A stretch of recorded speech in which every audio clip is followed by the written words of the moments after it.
Conor McGregor.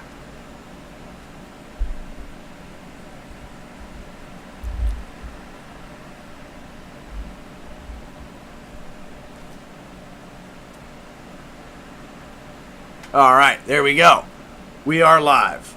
Thank you for joining me. My name is Derrick. I'm the Prodigal Bastard. I apologize. I accidentally hit the button a little too soon, but here I am. So today's addictMMA video segment is going to be about Conor McGregor and why I think that Conor McGregor is proper for the sport of MMA. Now, there's a bit of a story here. Oh, my bad. I forgot. Conor McGregor. There you go. So, today is about Conor McGregor and why I think he's proper for the sport. For the first time ever, Conor McGregor is about to complete a trilogy, which, has never happened because, the last trilogy fight, he had was against Nate Diaz, and they never completed it. So, I think maybe it would have been better for him if he would have done it against Nate Diaz rather than the latter being Dustin Poirier. So, on July 11th, Conor McGregor is going to rematch Dustin Poirier. And I'm going to save you the predictions. I'm not going to do that just yet. This is more about why I think Conor McGregor is proper for the sport of MMA. And we'll go forward. But it's just, man, listen, the headlines are reading everywhere right now. That if Conor loses this fight, if he loses, he's done. He'll retire from MMA. Conor McGregor is out of here. Right? Now, I don't think that's necessarily the truth. I just think maybe those are sensationalized headlines. However, if Conor McGregor loses, we might not see him again for a couple of years. After this summer. And that's unfortunate, but it's pretty much true. Because if he loses this trilogy, let me back up a bit. Conor McGregor started as a hype train. Now, if you remember, I talked about the idea of a hype train in one of my previous videos where I talked about Yuri Prohaska going up against Alexander Rakic. You can watch that. It's located here on the channel. I did that one yesterday. But it's the whole hype train. So with Conor McGregor, the hype train lasted a long fucking time, man. Like, it really did. And it worked. It worked. Okay? So, yeah, I might do some hyperbole here, but also you've got to understand that I actually have respect for Conor McGregor and what he's done for the sport. And less for the sport, but more for its athletes. But we'll get into that. So I'm going to save you the predictions. I'm not going to give you a prediction on this fight until probably about a month before it happens. Well, so in June, I'll tell you about what I think is going to happen. We're just going to go based off the headlines, and the headlines state that if Conor loses, he's done. So, let's talk about why Conor McGregor is so great. So, first of all, Conor McGregor's great. I mean, just fucking, where am I at here? Look at this guy. Just look at him.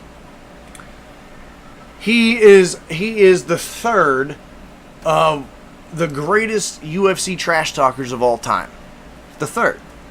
Now, if you remember, when the UFC was building itself off the backs of Chuck Liddell, Randy Couture, and people like that, remember that Tito Ortiz was the light heavyweight champion for quite a bit there. We can go through the controversy of why he never fought Chuck for all those years. That's not what this video is about. The fact is, Tito Ortiz was the first bad boy of the UFC. And I'm talking MMA in the UFC, not necessarily abroad, because over at Pride Fighting Championships, everybody was a bad boy. The referees in that company were bad boys because they were paid off by people, and we're not going to get into that. I'm just saying, that whole company was a bad boy. That's why it existed over there and not here. But in the UFC, Tito Ortiz was the first bad boy. He was the first really good shit talker. He wasn't the actual best fighter. As we know, he ducked a lot of times trying to fight people like Chuck Liddell. He didn't want to fight him. He wanted to fight the second best. Chuck Liddell fought the first best. It took care of itself. But Tito Ortiz was a marquee player because of his fucking mouth. Well, once that shit died off, of course it always does, because as you get older, you can't talk shit like that anymore. You have to You have to kind of really do better at things. I don't really even know, because I've never been a fighter, thank God, because I can still talk shit and it doesn't get old. But after Tito Ortiz was Chael Sonnen. If you really remember correctly, there's been a lot of people that have come through and they always try to mimic the badass before them, the badass on the mic, because it's actually before skill comes mic skills. It's so funny how the fight game is kind of relative to the WWE type of entertainment, because really that's what we humans crave. It's not their fault. They're just trying to make the most money they can off of us, the consumer. So if you want to blame anybody for shit, blame yourself. I blame me and you, the fans, the people pay money to watch this shit. Anyway, I digress. Chael P. Sonnen was the second badass on the mic. And again, Chael Sonnen didn't have, he doesn't get to finish his career with the accolades that Tito Ortiz did get to finish with. Tito Ortiz was an actual UFC champion. And he held it for several title defenses. He actually had set a record before John Jones broke it. So, Tito Ortiz actually did something for the sport with his mouth. Chael P. Sonnen, unfortunately, as much as I am a big fan of Chael P. Sonnen, the mean streets of Oregon, apparently they weren't mean enough. You're only second best, and you're still second or third best in podcasts, because Joe Rogan handles all that shit, and he's not even a fighter. But he did compete before he was ever famous. So, believe me, if I'm afraid of anybody, it's Joe Rogan. That dude's fucking smart, and he knows how to fight. Anyway, so after Chael P. Sonnen and all his trash talk, and as far as that got him, right? Got him so far that he got title fights, even though he didn't deserve them. And he lost them. God damn it, though. Chael P. fucking Sonnen, dude. I was pulling for you on that first Anderson Silva fight, for real. You should have won that. I don't know how your argument is that you can throw 25 million punches at a guy and he hits you with one thing and you call it a loss. No, it is a loss because you fucking tapped out, dude. You didn't have the strength or the ability to fucking knock him out with all the times you hit him and held him on the ground? Fuck. Anyway, I'm off the beaten path here. I'm here to talk about Conor McGregor, why he's great. So anyway, here's some reasons why Conor McGregor is great. Conor McGregor is the first guy to ever simultaneously hold two belts in the same, or in two divisions at the same time. Conor McGregor did that. Now granted, he didn't actually defend one and he had to vacate it. But that's okay, because Conor McGregor was too busy getting fucking rich to worry about defending a belt, let alone two. And then when he lost to Khabib, let's just be honest here. That's not fair to anybody. Everybody loses to Khabib. Khabib's a motherfucking Terminator. Elon Musk, Dana White, and Vladimir Putin all got together, and they're making fucking Terminator robots, and they're putting the prototypes in the UFC to see how they do. Huh. That's another video for another time. So you can't hold that one over Conor McGregor, right? Because it's fucking Khabib Nurmagomedov. He's the fucking best, dude. The guy grew up wrestling bears and shit. Anyway, I digress. Another reason why Conor McGregor's so great. He owns his own piss whiskey. I've had it. I've had the proper number 12. I have, and I'm not getting paid for saying that name, and I would recommend that you don't actually drink it. You could actually reach down at the bottom shelf at the Winn-Dixie liquor store and ask them for, I don't know what the name of it is, because, again, there's no endorsements here. But that $5 bottle that you're pretty sure is battery acid tastes way better than Conor McGregor's whiskey. The thing about Conor McGregor's whiskey is it's a good peace flavor, but it has a note of honey to let it all go down proper smooth. And you know, hey, it's overpriced too. It's like fucking $30. So you can drink some ammonia in peace, straight from Conor McGregor's goggles. So anyway, another reason why Conor McGregor is great is because remember the time that he punched the old guy at the pub? The old 50-year-old senior citizen guy at the bar in Ireland, in Dublin, because he was walking around handing out his own whiskey, and everybody's taking shots, Oh, here, old man, take a shot, proper shot, my piss whiskey. The old man said, "Aye, fuck off, who the fuck are you?" Is what the old man said to him, actually, as a rumor. I don't know if that's true. And then Conor McGregor, you saw the video, you can look it up, it's on like TMZ Sports or something, punched that dude right in the head.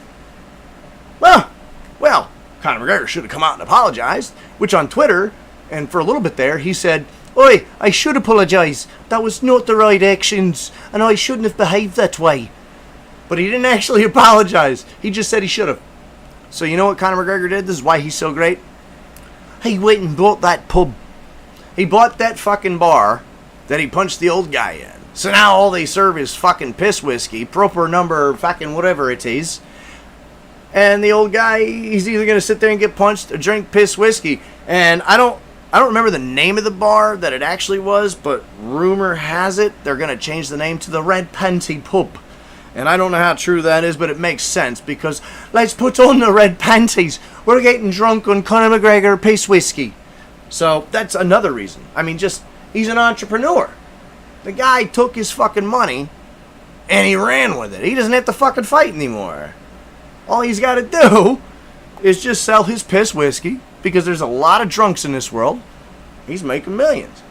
So what? He lost to Floyd Mayweather Jr. So does everybody else. Are you serious? The only two things he's got to worry about is losing to Dustin Poirier in July and counting his money. That's really it. But really, before I close things out, I want to tell you why I actually think Conor McGregor is great for the sport. And it's not that I think that he's the greatest fighter of all time. I do not believe that. I didn't like the way that he sat on that, lightweight belt, or fucking too many weight classes, 145-pound belt.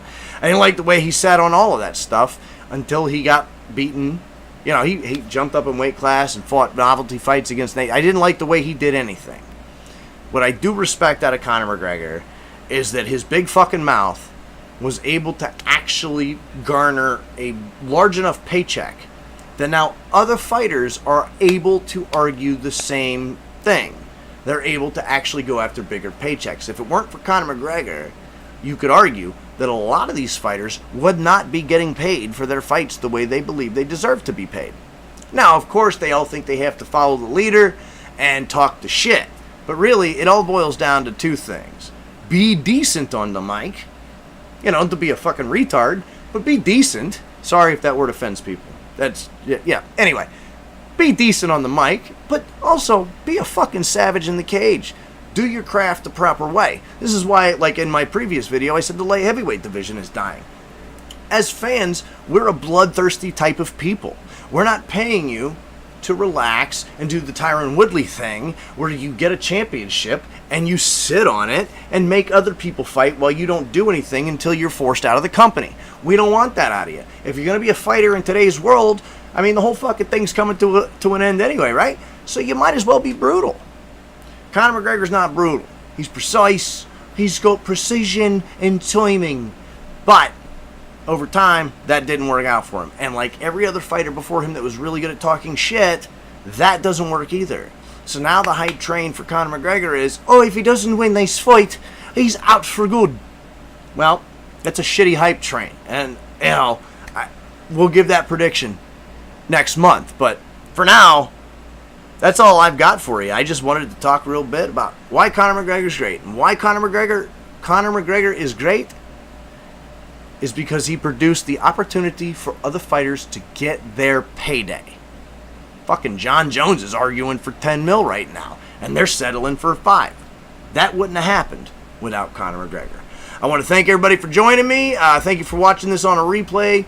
Leave comments. Prodigal Bastard 941 on Instagram. Derrick Alford on Facebook. If you're on my Facebook already and you got ideas or you want to talk about some shit, you want me to talk about some shit on a video, fucking say something.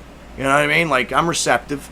So, anyway, that's it for today. I'll fucking come up with something to talk to you fuckers about tomorrow. Thank you. I am a bastard.